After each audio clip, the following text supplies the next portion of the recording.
Ce programme est financé par les amis et partenaires du ministère de Joyce Meyer.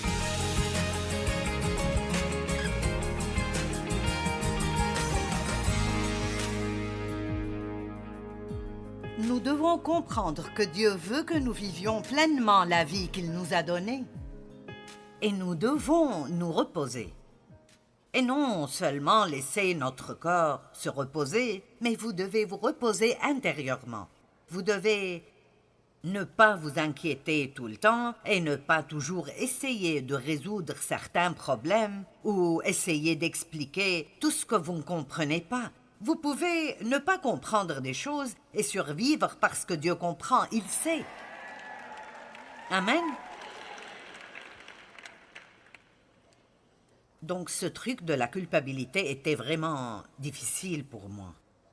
Et j'ai appris la puissance de la confession de la parole. Dieu veut pourvoir à vos besoins. Il veut que vous ayez une abondance pour que vous puissiez être une bénédiction.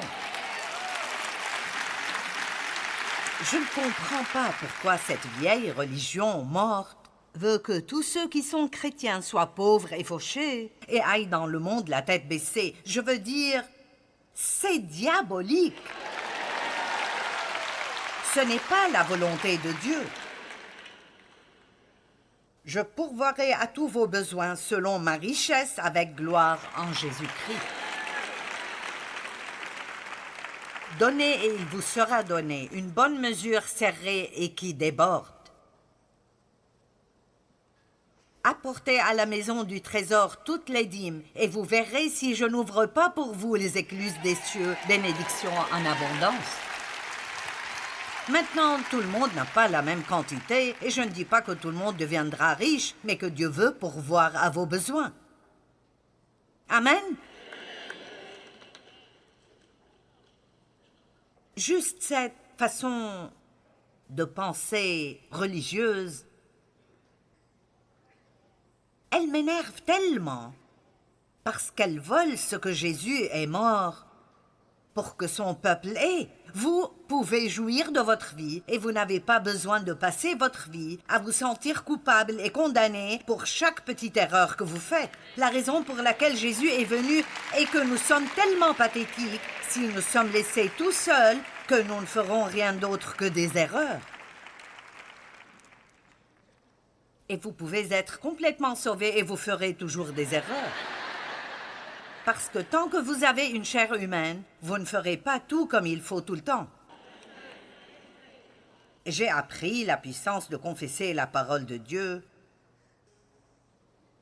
Et je pense l'avoir dit probablement des millions de fois dans ma vie. Je suis la justice de Dieu en Christ. Et cela énerve les personnes religieuses. Eh bien, qui penses-tu être? Vous avez entendu que j'ai dit « en Christ ». Je suis la justice de Dieu en Christ, pas en moi-même. Il y a une différence entre qui vous êtes et ce que vous êtes. Je ne fais pas tout comme il faut, mais je sais qui je suis en Christ. Et je vous le dis, je suis si désolée quand je pêche. Oh, je suis désolée, parce que j'aime le Seigneur et je ne veux pas le décevoir. Mais il sait déjà tout ce que je ferai avant que je ne le fasse. Vous ne surprenez pas Dieu. Il ne dit pas « Oh non, je ne savais pas que tu serais comme ça. »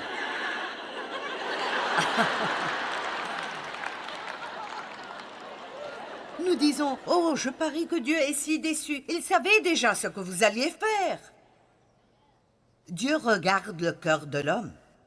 Et très clairement, vous vous occupez profondément de votre relation avec Dieu, ou vous ne passeriez pas toute la journée le samedi, votre jour, ou vos 2 jours de congé, ici, à m'écouter vous prêcher la parole de Dieu. Et donc, Dieu voit votre cœur. La Bible dit que quand la parole est semée dans vos cœurs, Satan vient immédiatement et essaye de la voler. Et l'une des façons dont il fait cela est que vous entendez toute cette bonne parole, et puis avant que vous rentriez,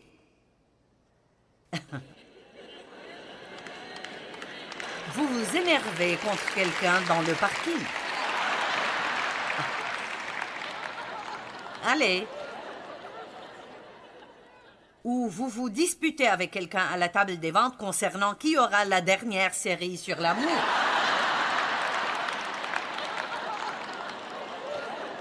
Oui, il y a eu 2 femmes qui se disputaient une fois pour voir qui aura la dernière série sur l'amour.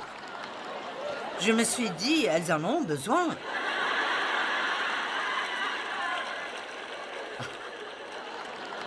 Vous savez, la chair est juste stupide. C'est tout ce que vous pouvez en dire.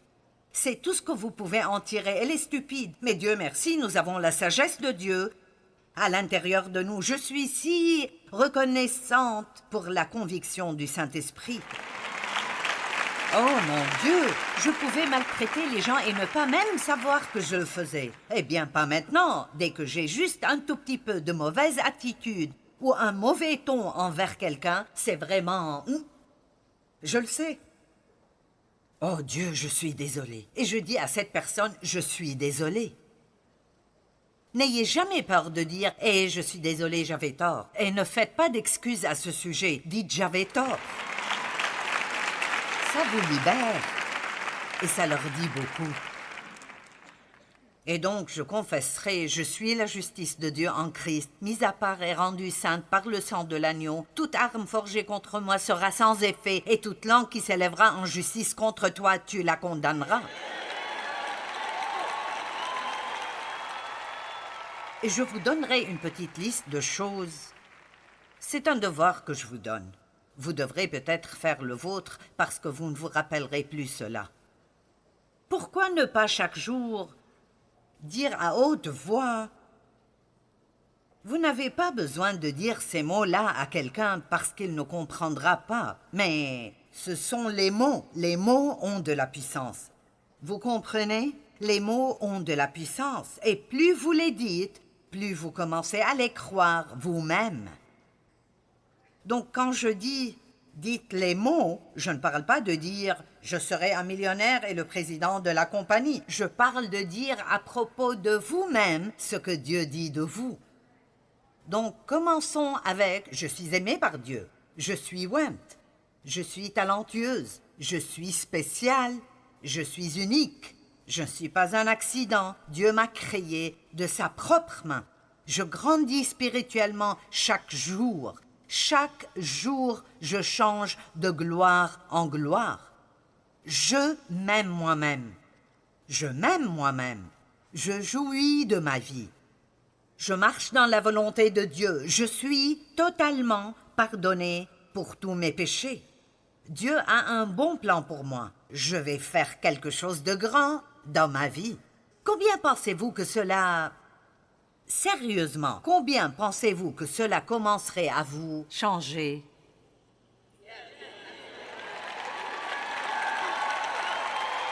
Mais il n'y a probablement que peu de gens ici qui font ceci. Combien d'entre vous disent des choses négatives à leur propos de leur propre bouche? Je suis si stupide. Je ne fais jamais rien comme il faut. Je suis si grosse. Mes pieds sont trop grands, mon nez est trop crochu. Je me déteste. Si seulement je te ressemblais, si seulement, eh bien vous ne serez jamais quelqu'un d'autre. Vous êtes coincé dans votre peau, donc vous devez apprendre à vous aimer.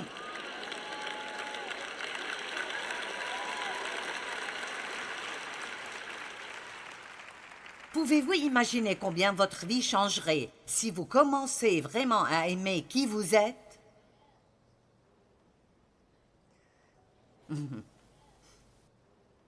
Arrêtez d'essayer d'être la femme de votre pasteur. Et j'ai dit toutes mes histoires. Je dis que je ne vais pas les raconter et je les raconte toujours. Mais j'ai essayé d'être comme Dave parce qu'il est vraiment décontracté et je suis... La réponse de Dave pour tout est de jeter nos soucis, et la mienne était d'essayer de faire arriver les choses. Dieu merci, je ne suis plus comme ça, mais je ne suis pas aussi bonne que lui quand il s'agit de jeter nos soucis. Et vous savez quoi? Ça ne fait rien. Vous savez pourquoi ça ne fait rien? Parce que je suis qui je suis, et je change aussi vite que possible, et Dieu me connaît et il connaît mon cœur. et Dieu m'aime comme je suis.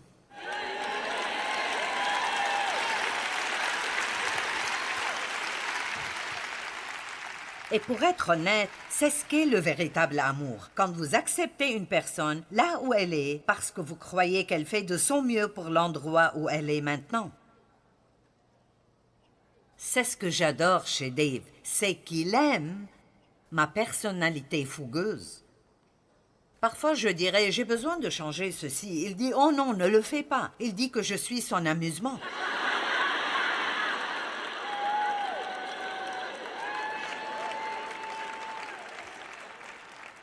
Quand j'ai rencontré Dave, je nettoyais la voiture de ma mère et il a dit « Hey, quand tu finis de nettoyer cette voiture, tu voudrais bien nettoyer la mienne ?» J'ai dit « Nettoie-la toi-même. » Et il a dit que ce qu'il a pensé, c'est la fille pour moi.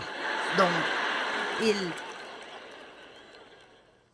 il voulait se marier, il priait pour une femme, mais il a demandé à Dieu de lui donner quelqu'un qui avait besoin d'elle. Et Dieu a répondu à sa prière. Ah, comme Dieu a répondu à sa prière. Mais il a dit, il a su immédiatement que ce serait un défi et il aimait cela. Et j'ai essayé, je ne voulais juste pas être comme je l'étais. Je n'aimais pas ma voix, je n'aimais pas ça, je n'aimais pas l'autre chose. Je ne pouvais jamais avoir de longs cheveux parce que mes cheveux sont trop fins. Ils sont comme des cheveux de bébé et donc, je voulais les cheveux longs et je voulais être blonde. Et mes cheveux étaient bruns et je voulais être mince. Nous voulons toujours quelque chose que nous n'avons pas et que nous n'aurons jamais. Et puis parfois, vous ne pouvez même pas aimer les personnes qui ont ce que vous voudriez avoir.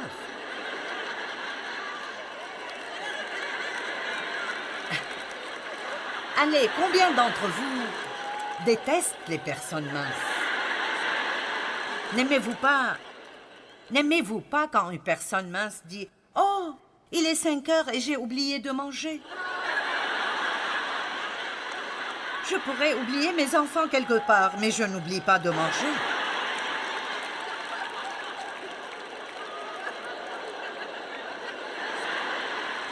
Et puis, il y avait toutes ces super mamans. Elles pouvaient tout faire, toutes choses. Elles dessinaient, elles tricotaient, elles avaient des jardins, elles mettaient des légumes en conserve. Et tout ce que je voulais faire était de chasser les démons et prêcher à quelqu'un.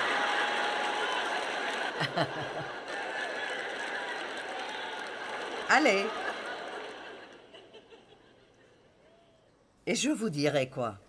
Est-ce que quelqu'un ici est fatigué d'avoir une guerre intérieure? Je ne sais même pas comment vous le dire. Si vous êtes même proche de cette région dont je parle, je ne sais même pas comment vous dire combien ça vous changera et ça changera votre vie si vous êtes en paix avec vous-même. Comment pourrais-je m'aimer si j'agis ainsi? Parce que vous grandissez.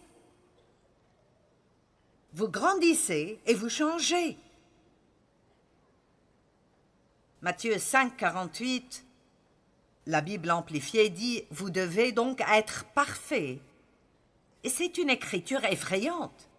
Mais après, la Bible amplifiée explique ce que ça veut dire, grandissant dans la maturité complète de Dieu dans votre pensée et votre caractère. Grandissant.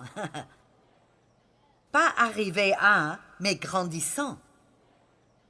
Si vous voulez être tout ce que Dieu veut que vous soyez, alors tous les jours, vous devrez faire de votre mieux pour être de plus en plus comme Dieu. Et vous échouerez aujourd'hui, mais demain vous le ferez de nouveau. Vous voulez la volonté de Dieu. Vous êtes d'accord avec Dieu quand il amène la conviction dans votre vie. Mais vous ne pouvez pas grandir si vous vous sentez coupable tout le temps. Comprenez cela. Vous ne pouvez pas grandir si vous vous sentez coupable tout le temps.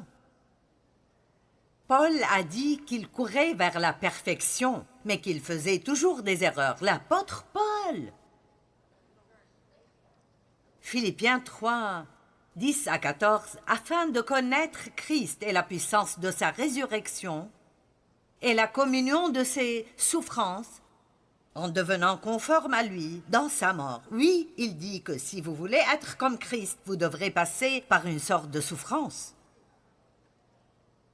Pour parvenir, si je puis, à la résurrection d'entre les morts, ce n'est pas que j'ai déjà atteint la perfection, mais je cours pour tâcher de la saisir, puisque moi aussi j'ai été saisi par Jésus-Christ. Frère, je ne pense pas l'avoir saisi, mais je fais une chose, oubliant ce qui est en arrière et me portant vers ce qui est en avant.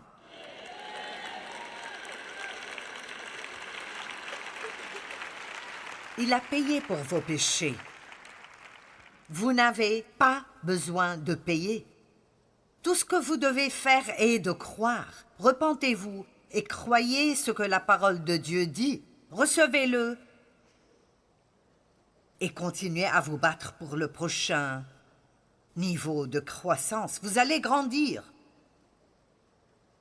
Combien d'entre vous se demandent parfois si vous êtes même sauvés? Vous pensez, comment pourrais-je être sauvé et agir ainsi? Je veux dire, j'ai eu des rêves fous. Parfois, je fais un rêve et je me lève en pensant,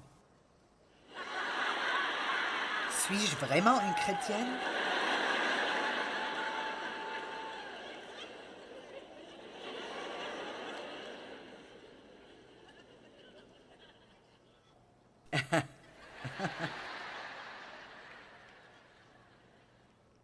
Paul a fait un pas dans la foi et il a oublié ses fautes.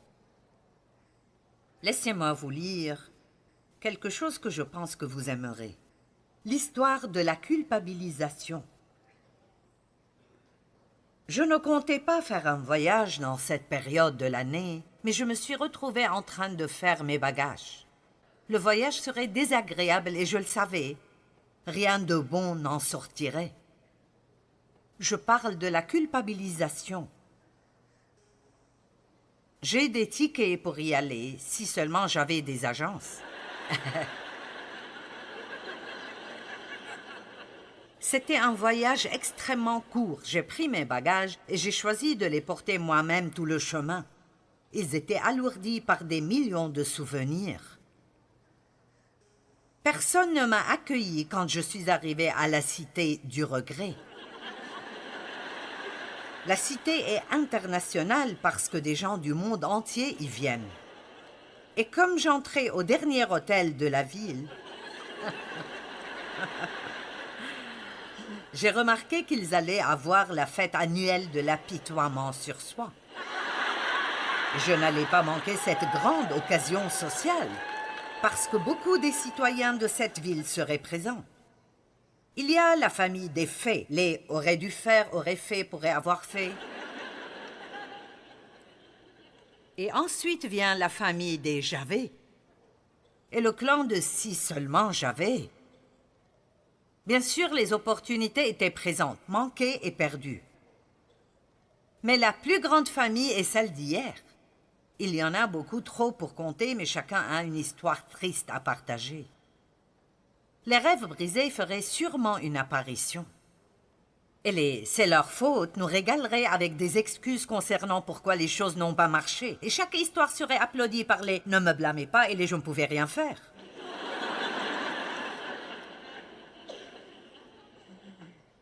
Si vous voulez cette histoire, si vous allez en ligne, l'histoire de la culpabilisation, vous la verrez avec mon nom. Ensuite, les rêves brisés feraient sûrement une apparition, et laisser leur faute nous régalerait avec des histoires. Je suis allée à cette fête déprimante, sachant qu'il n'y aurait pas de bénéfice à faire cela.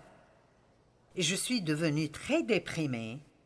Mais comme je pensais à toutes les histoires d'échecs ramenées de mon passé, j'ai réalisé que tout ce voyage et tout l'apitoiement sur soi pouvaient être annulés par moi-même.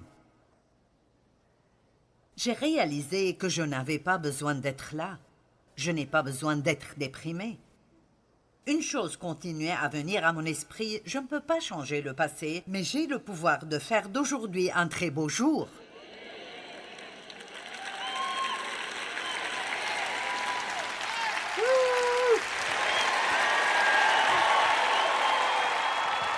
Je ne peux pas changer le passé, mais j'ai le pouvoir de faire d'aujourd'hui un très beau jour.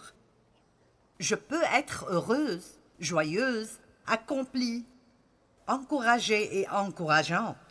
Sachant cela, j'ai quitté la cité du regret sans laisser d'adresse de réexpédition.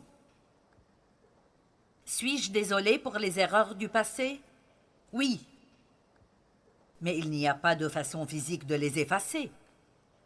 Donc, si vous planifiez un voyage à la cité du regret, annulez toutes vos réservations et faites un voyage à un endroit nommé « Commencez de nouveau ». Je l'ai tellement aimé que je compte résider ici en permanence. Mes voisins sont les « je me pardonne » et les nouveaux commencements.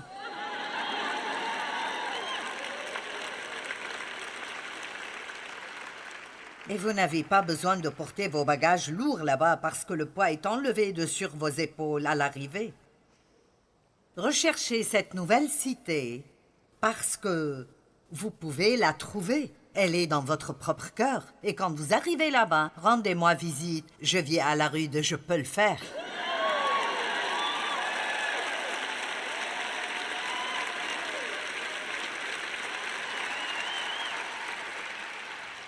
N'ayez pas peur de prendre ce pas dans la foi et de dire « Est-ce que c'est pour moi ?» Pourrais-je vraiment ne pas être misérable à chaque fois que je fais une erreur? Pourrais-je vraiment juste demander et recevoir le pardon et puis continuer? Je devrais être misérable pendant un moment. Pas vraiment, pas si vous croyez vraiment que le sang...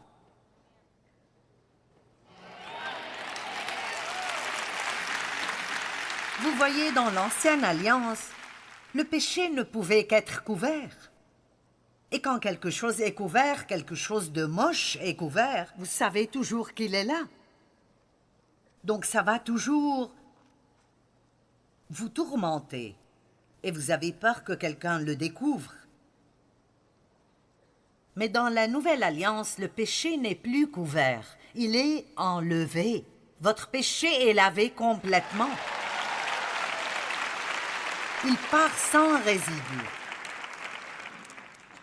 Le sang des taureaux et des chèvres pouvait couvrir, mais le sang de Jésus nettoie et enlève complètement la tache même du péché. L'un des vieux hymnes parle d'enlever la tache de la culpabilité.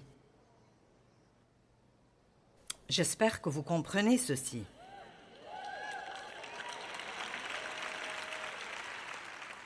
Je veux que vous sortiez d'ici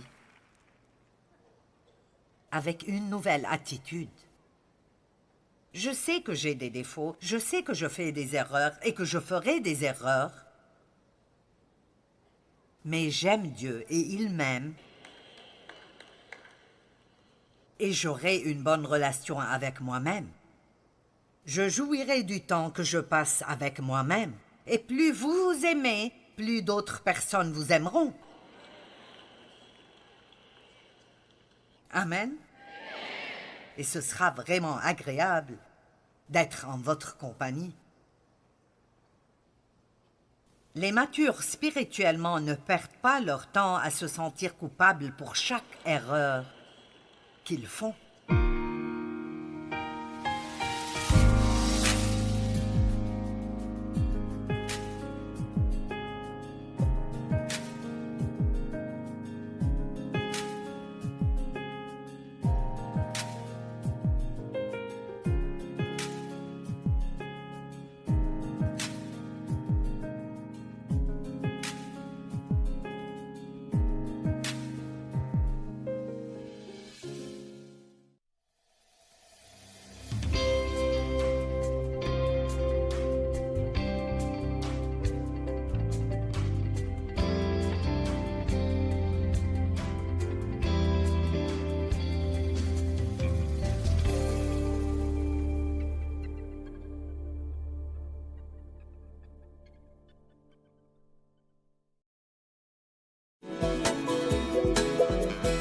Je crois que la simplicité est une puissance.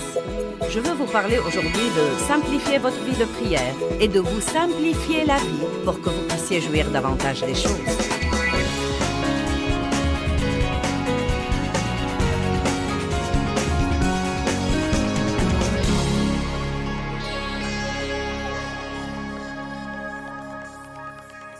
Eh bien, j'ai essayé sur la puissance de la prière simple et je veux vous parler ce soir de la prière simple et de la vie simple. La vie n'est jamais censée être compliquée. Jésus n'est pas mort pour que nous menions des vies compliquées, frustrées et malheureuses. Il est mort pour que nous puissions avoir et jouir de notre vie. Jouir, avoir de la joie, nous réjouir. Et la complication vole la joie. Qui de vous comprend ça? À l'instant où les choses se compliquent, elles tuent la joie. Nous devons donc apprendre à prier pour toutes choses et ne pas stresser pour quoi que ce soit. Prier pour toutes choses et ne stresser pour rien, pour rien. Eh bien, pourquoi faut-il que la vie soit si compliquée? Que pouvons-nous faire pour la changer? Je ne pense pas vraiment que nous puissions changer la vie. Je suis finalement arrivé à cette conclusion et c'est une bonne révélation. Je pense trop souvent que nous loupons tout ce que nous tentons. Quand nous essayons de faire quelque chose quand on n'y peut rien, nous essayons de changer cette personne pour que nous soyons heureux et de changer cette circonstance pour que nous soyons heureux. Et vraiment, ce que nous devons faire, c'est d'essayer de changer notre approche de la vie. Vous pouvez changer toute une situation en changeant votre façon d'y penser. Vous pouvez changer toute une situation en changeant votre façon d'en parler. Vous pouvez changer toute une situation en décidant simplement d'adopter une attitude différente à son égard. Et Dieu m'a fait comprendre que si je voulais que ma vie soit plus simple, car j'ai une vie mouvementée, et quand vous avez une vie mouvementée, non mais tout peut commencer à s'embrouiller et nous avons des centaines et des centaines d'employés et nous voyageons partout dans le monde et nous avons, vous savez, des livres, des conférences et des engagements de prédication, et la liste n'en finit pas. Et j'aime tout ça. Ça fait partie de ce que Dieu m'a appelé à faire. Mais le point essentiel, c'est qu'au milieu de tout ça, je suis bien décidée à jouir de ma vie. Maintenant, peut-être que beaucoup d'entre vous n'ont pas un programme très chargé. Peut-être oui, peut-être non. Peut-être que la plupart sont surchargés. Qui a un programme très chargé? D'accord.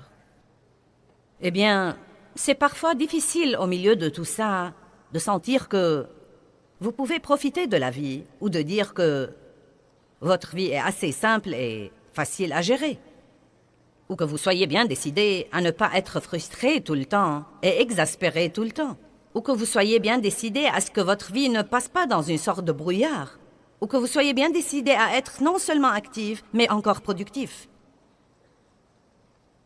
Et donc Dieu s'occupait vraiment de moi quant au sujet de changer mon approche de certaines choses. Les choses n'allaient pas changer. Je devais donc commencer à les voir d'une façon complètement différente. La simplicité veut dire unique, consistant en une seule chose, sans mélange. Vous savez, l'indécision vous complique la vie. Vous prenez une décision, vous changez d'avis. Vous prenez une décision, vous changez d'avis. Vous prenez une décision, vous croyez que Dieu vous a parlé, puis vous doutez que Dieu vous ait parlé. Vous vous faites couper les cheveux, vous aimez votre nouvelle coupe, quelqu'un vous regarde d'un drôle d'air. Vous regrettez d'avoir coupé vos cheveux et vous restez frustré jusqu'à ce qu'ils repoussent. Si vous voulez être simple, vous ne pouvez pas être indécis. Vous devez vous décider pour quelque chose et y aller. Le mot simple veut dire sincère. Sans duplicité, sans programme secret, mais ayant un cœur pur, ni complexe, ni compliqué. La Bible dit que la prière fervente de l'homme juste, de l'homme droit, est très efficace et apporte une puissance énorme. Mais la Bible amplifiée dit qu'une partie de la définition de toute cette phraséologie, c'est la prière sincère. Si une partie de la définition du mot simple est sincère, c'est donc la prière simple, remplie de foi, qui retient l'attention de Dieu. À dire vrai, nous devons nous garder de parler pour nous impressionner quand nous prions. Je crois parfois que nous voulons juste avoir l'air éloquent. Nous voulons impressionner Dieu par nos expressions et impressionner Dieu par notre sainteté, et Dieu veut seulement parler avec nous. Il veut que vous lui parliez comme à un ami et non pas que vous changiez de ton quand vous lui parlez. Si vous ne parlez pas l'anglais classique pendant la journée, ce n'est pas la peine de le parler quand vous priez. Alléluia. Et je ne plaisante pas, je prends ça au sérieux. Je crois que beaucoup de gens ont des problèmes avec leur vie de prière. En fait, je ne pense pas que beaucoup de gens sont satisfaits de leur vie de prière. Si vous demandez à la plupart des gens, que pensez-vous de votre vie de prière? Êtes-vous satisfait de votre vie de prière? Eh bien non, pas vraiment. Je peux vous dire, je suis satisfaite de ma vie de prière. Je crois que Dieu entend mes prières. Je crois que je prie beaucoup. Je ne sais pas combien de temps je prie, car je ne l'ai jamais compté. Je faisais ça avant. Et j'ai pensé finalement que si l'un de mes enfants venait me visiter... Blablabla. Blablabla. Il me reste 5 minutes. Blablabla. J'aurais voulu le gifler. Nous devons prier jusqu'à ce que nous finissons et ensuite nous devons vaquer à nos occupations. Et quand nous sentons que nous devons prier, prions un peu plus. La Bible dit de prier sans cesse. Je pense que c'est magnifique de commencer son matin par un temps spécial mis à part pour Dieu. C'est hautement recommandé. Je crois que c'est très bon de chercher Dieu tôt le matin. Je crois que c'est bon de lui parler en tout début de matinée et en toute fin de soirée. Mais il est même plus important, je pense, de prier toute la journée. Le seul moyen de garder la vie simple est de prier des prières simples toute la journée jusqu'à la fin du jour pour chercher l'aide de Dieu et impliquer Dieu dans tout ce que nous faisons. Proverbe 3 dit « Confie-toi en l'Éternel de tout ton cœur et ta pensée et ne t'appuie pas sur ta sagesse. Reconnais-le dans toutes tes voies et il aplanira tes sentiers. » Une des merveilleuses façons de rester en communion avec Dieu, c'est de le reconnaître dans toutes les choses que vous faites. Le plan de Dieu pour l'homme est simple. Le salut. Le plan du salut est simple. Il est si simple que les gens intelligents ne le comprennent parfois pas. Or, tout le monde n'est pas comme ça, mais à dire vrai, parfois, plus quelqu'un est instruit et éduqué, plus il lui est vraiment difficile de croire le plan simple du salut, parce qu'il n'a absolument pas de sens pour la pensée. Il n'y a rien de compliqué chez Dieu, et il ne veut pas que nous soyons compliqués. Il dit en fait, vous n'hériterez le royaume à moins de venir comme de petits enfants. Vous devez venir très simplement, juste comme un petit enfant, et dire « Je crois.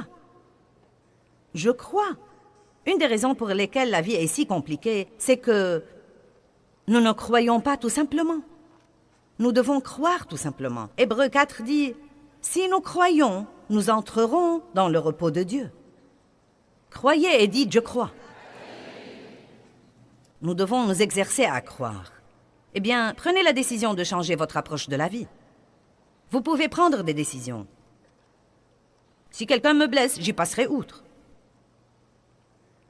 Si je me fâche, je ne resterai pas fâché.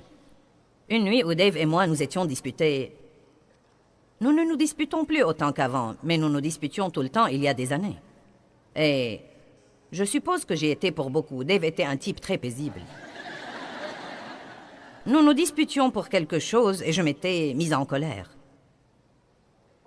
Et nous nous sommes réconciliés avant d'aller nous coucher, car la Bible dit que le soleil ne se couche pas sur votre colère. Mais je suis le genre de personne qui veut tout comprendre et donc, c'était un genre de dispute que nous avions à plusieurs reprises. Avez-vous quelque chose comme ça dans votre vie où vous vous disputez tout le temps pour la même chose et vous dites quand est-ce que nous allons y passer outre? Et chaque fois que cette chose particulière se posait, Dave et moi nous nous disputions. Et j'en avais vraiment marre et je ne voulais pas que ça se répète. Et donc, Dave est allé se coucher et il s'est endormi. Et je suis allée dans mon petit bureau à la maison. Et j'étais bien décidée à rester réveillée jusqu'à ce que je puisse comprendre pourquoi ça se produisait avec moi tout le temps, bien que je ne veuille pas que cette dispute se produise. Donc, j'étais dans mon bureau depuis 2 heures, je n'ai rien entendu de Dieu, j'étais de plus en plus frustrée. Non, mais je parcourais les versets et je disais « J'ai besoin d'une parole de toi, Dieu. » Et tous ces trucs que nous faisons. Est-ce que vous faites ça quand vous êtes frustré? Qu'est-ce que ça vous fait quand vous tombez sur « Malheur à toi, méchant pécheur! Oh, je ferais mieux d'essayer de nouveau. »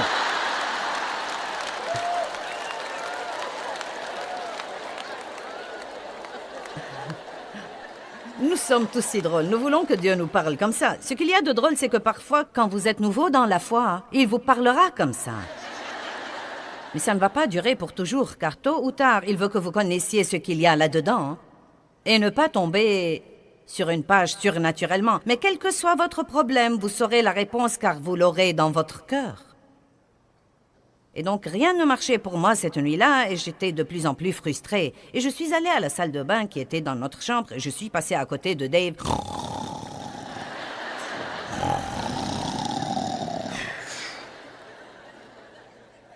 Oh Dieu, eh bien je ne sais pas quoi faire, Dieu. Je ne sais pas quoi faire, je ne peux pas, Dieu. Je ne peux pas supporter que ça se répète, Dieu. Que devrais-je faire? Et Dieu m'a parlé et il m'a dit, pourquoi ne vas-tu pas te coucher et t'endormir comme Dave?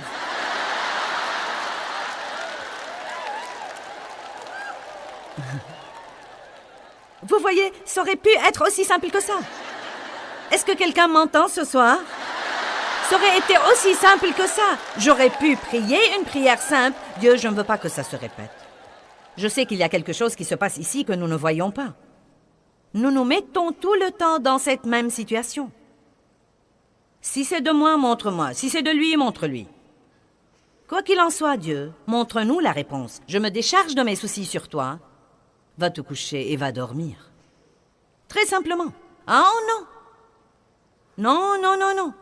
J'ai dû veiller et pleurer et jacasser jusqu'à ce que j'ai eu mal à la tête et mal au cou et quand je me suis couchée, je n'ai pas bien dormi. Messieurs, dames, nous devons changer notre approche. Est-ce que vous me comprenez? Je vais parler au côté qui sera le plus excité, donc... Voyons comment vous vous sentez de ce côté-là. Oh, ils vous ont surpassé!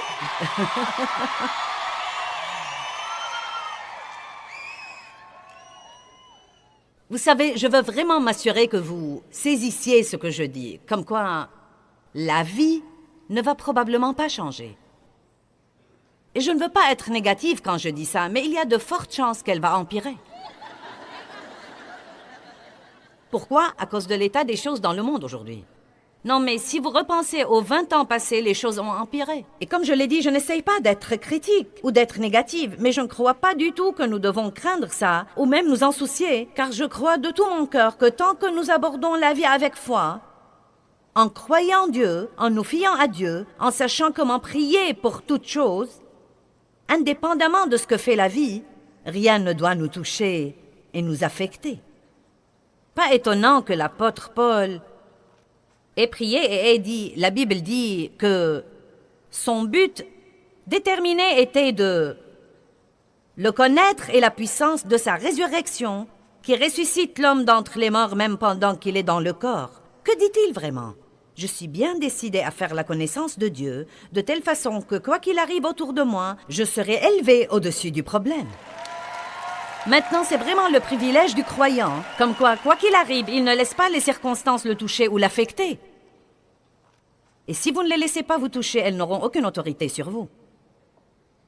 J'ai toujours été une personne plutôt compliquée. Je crois que mon enfance était assez compliquée et donc... Peut-être que les choses étaient tellement compliquées pour moi quand j'étais petite que j'avais une opinion compliquée sur toute chose. Et Dieu m'a beaucoup changé et j'apprends tout le temps à simplifier les choses. Mais j'avais en réalité la capacité de compliquer ce qui était d'abord un simple barbecue. Nous aimions Dieu et nous nous investissions dans l'Église. Et après l'Église, le dimanche, j'ai dit à 2 couples, à 4 personnes, je vous invite chez nous dimanche prochain. Après l'Église, je n'y avais pas pensé, je n'avais pas prié là-dessus. Je l'ai juste dit. J'ai pris un engagement. Pourquoi vous ne venez pas dimanche prochain? Bien. Avez-vous jamais fait ça? Et avant que le dimanche ne vienne, pourquoi ai-je fait ça? J'appelle ça la maladie de la bouche desserrée. Vous dites des choses sans réfléchir si vous voulez même les faire ou non. C'est comme quand vous passez à côté d'une assiette de biscuits et vous mettez un dans la bouche. Et vous ne voulez même pas ça, vous le faites comme ça, c'est juste là, donc vous le faites. J'ai dit, pourquoi vous ne venez pas dimanche prochain? Je vais faire griller quelques hot dogs.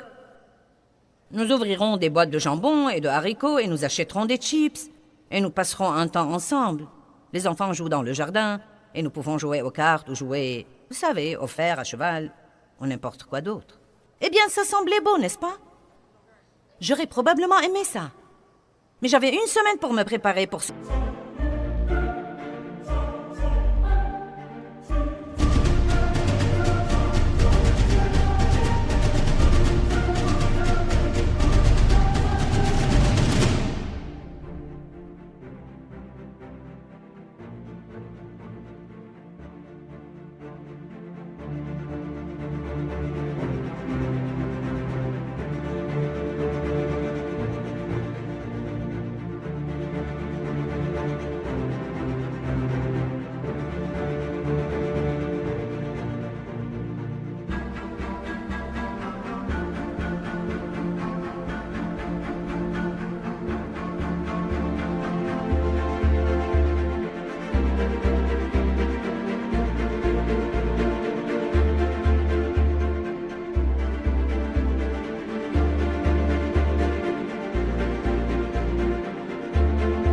Le barbecue.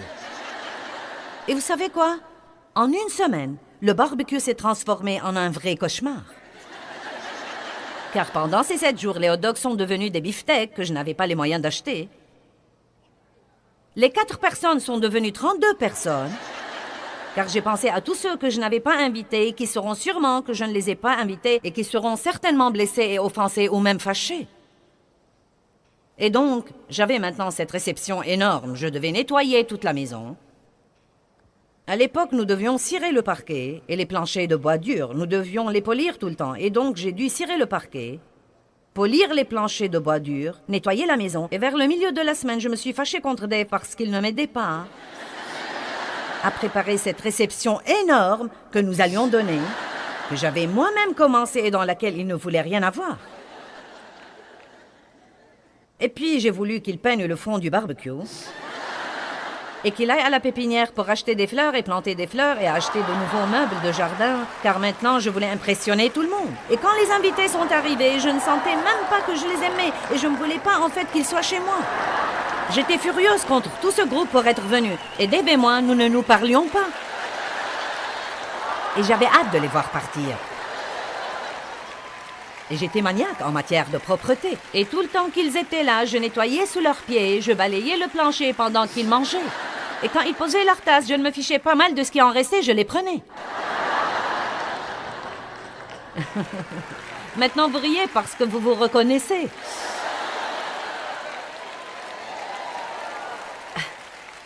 Je vais vous poser une question. Est-ce que cette réception compliquée était la faute de la vie? Oh, bon Dieu, si seulement je pouvais vraiment jouir de ma vie. Je suis la seule à faire tout le travail ici. Non, mais si seulement je pouvais jouir de ma vie. Allez à Luc chapitre 10. Oh, vous savez où nous allons, n'est-ce pas? Certains d'entre vous le savent. Marthe, Marthe.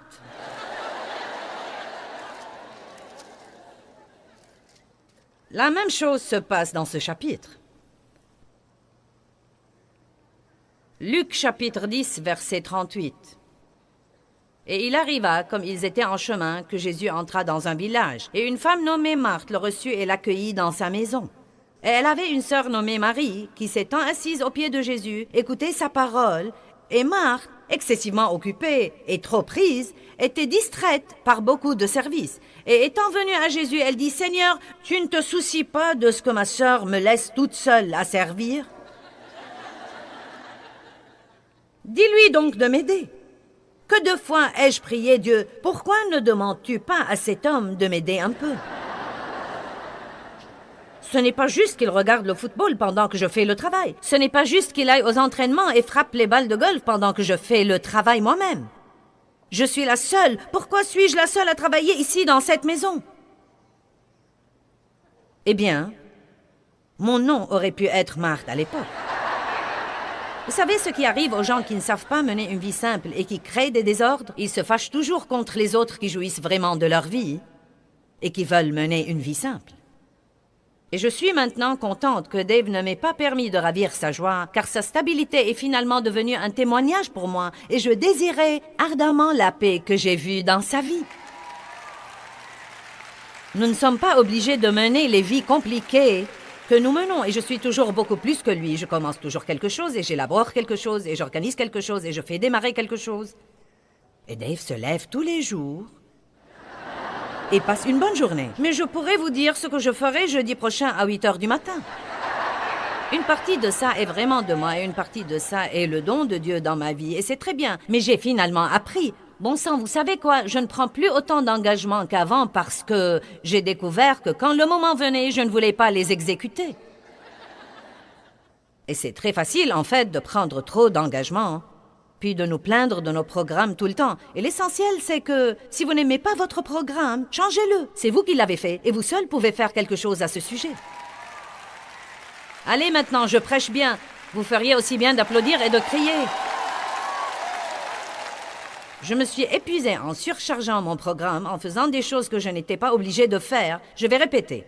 Je me suis tellement épuisée en surchargeant mon programme, en faisant des choses que je n'étais pas obligée de faire.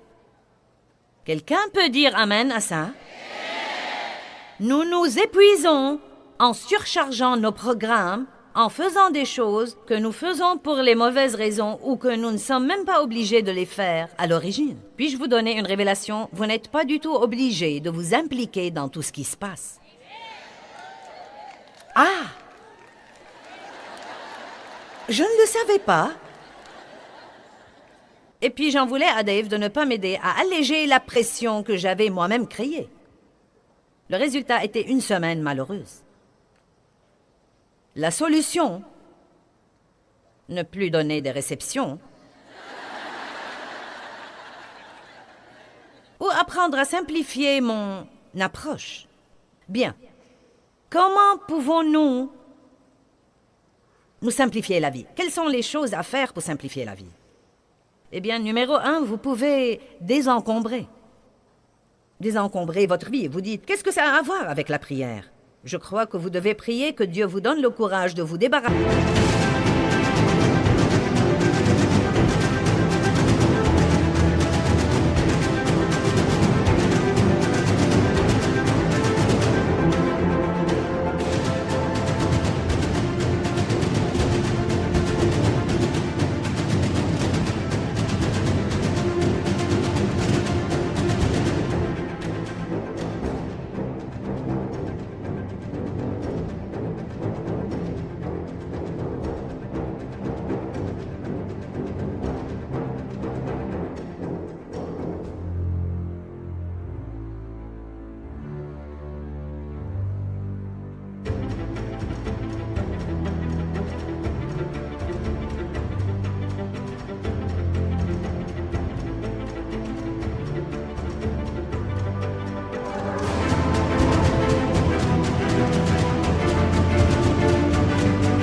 Des trucs. Nous avons vraiment du mal à nous débarrasser des trucs. Quand vous avez des tas, vous avez des trucs entassés un peu partout. Non, mais juste des tas, vous savez. Et vous avez des tas partout, des tas et des tas. Et quand vous en arrivez au point où vous déplacez ce tas d'ici pour utiliser celui-là, et maintenant, tout à coup, vous avez besoin d'utiliser celui-ci. Et donc, vous devez ramener tout ce tas-là. Et ensuite, vous allez le mettre sur le lit. Et maintenant, c'est le temps d'aller se coucher. Et donc, vous devez l'enlever et le mettre ailleurs. Vous le mettez sur la machine à laver. Puis, vous vous rappelez que vous avez des vêtements dans la machine à laver. Vous l'enlevez pour accéder à la machine à laver. Savez-vous que votre environnement vous affecte plus que vous ne pouvez imaginer? Et je crois qu'une des raisons pour lesquelles les gens se sentent frustrés, c'est qu'ils n'ont que des tas de rebuts devant les yeux. Amen? Tous les jours, quand je rentre de mon bureau, et je ne pense pas que j'exagère, on m'envoie à la maison un sac à provisions plein de trucs. Des notes et des manuscrits et de choses reçues et de choses qu'on veut que je lise. Et je les mets dans mon bureau et je ferme la porte. Et de temps en temps, j'entre là-dedans et ça m'effraie. C'est comme... Et parfois, je m'arme de courage pour entrer. Et si je laissais certains de ces trucs tranquilles assez longtemps, le problème se résout tout seul et je ne sais même pas ce que c'était.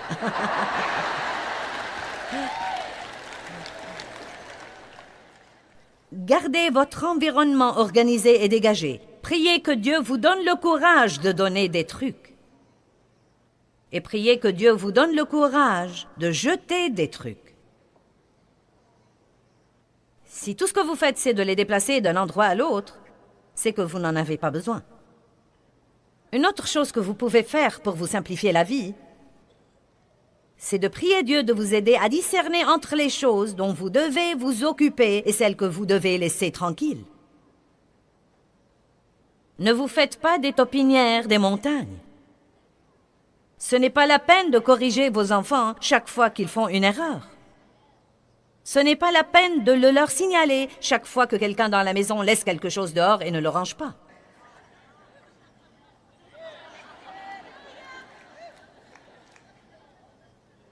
Si nous rebattons les oreilles de nos enfants tout le temps, nous briserons leur morale et ils commenceront à nous en vouloir. J'étais une mégère de première catégorie. Si seulement je savais à l'époque ce que je sais maintenant. Je ne le savais pas, mais j'espère pouvoir l'enseigner à certains d'entre vous pour qu'elles ne fassent pas les mêmes trucs idiots.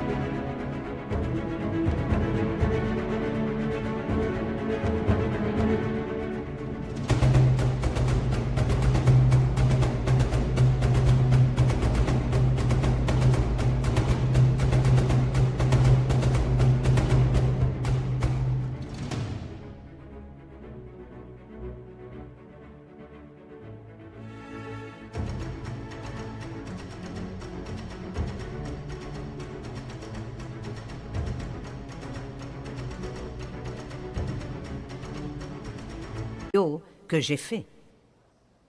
En fait, je ne laissais rien tranquille. Chaque fois que quelque chose n'était pas fait comme il faut, si quelqu'un oubliait quelque chose, s'il ne le faisait pas comme il faut, s'il ne le rangeait pas, je devais dire quelque chose. Proférer quelque chose. Je rends grâce à Dieu d'avoir appris ce dont je devais m'occuper et ce que je devais oublier. Et croyez-moi, ma vie s'est beaucoup améliorée parce qu'il y a des choses que vous devez simplement laisser tranquilles. Vous devez prier là-dessus et les laisser tranquilles et donner à Dieu l'occasion de s'en occuper. Quelqu'un sait de quoi je parle? Philippiens chapitre 4, verset 6 nous dit « Ne vous inquiétez de rien, mais en toutes circonstances et en toutes choses, par des prières et des supplications et des demandes précises, avec des actions de grâce, continuez à faire connaître vos besoins à Dieu. » J'aimerais vous suggérer d'étudier et de méditer ce verset assez longtemps afin que vous compreniez ce qu'il dit comme quoi rien ne devrait vous inquiéter ou vous frustrer si vous priez avec la simple foi d'enfant. Fiez-vous à Dieu et il s'occupera de tout.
khắp phương trời vẫn nhớ tới quê hương. Người về đây thăm làng trù quê mẹ và làng sen quê cha, xúc động bồi hồi người rơi giọt lệ, thương mái nhà tranh thương đất mẹ nghèo,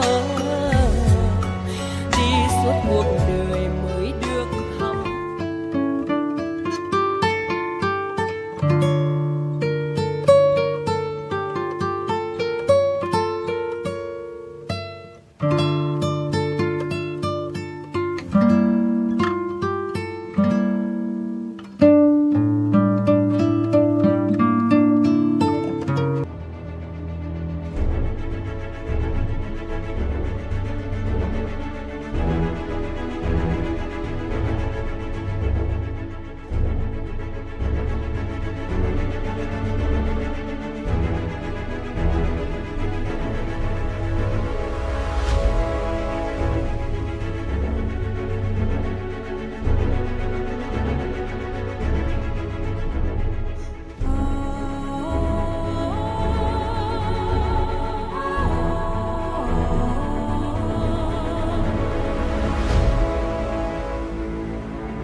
Thank you.